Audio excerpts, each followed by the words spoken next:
دوستان این لوکیشن با این نمای زیبا با این ویو ابدی در این روز بارونی در این فصل از تابستون تاریخ 8 مرداد ماه 1403 که همه جای ایران داره از گرما بیداد میکنه. یزد دوستان اعلام کردن بالای 50 درجه، تهران گرمای شدید بالای 40 درجه، هوا آلوده، اهواز هوا آلوده و امیدوارم که روزی برسه که ما قدر این نعمتی که خدا به ما داده بدونیم و از این نعمت خدا دادی به نفع حسن استفاده کنیم.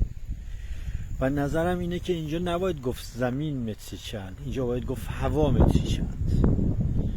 هوا واقعا اینجا متری چند، هوا پاک، بارونی، مناظر زیبا با ویوهای ابدی، کوههای سر به فلک کشیده، ابرهایی به هم تنیده. جای همه دوستان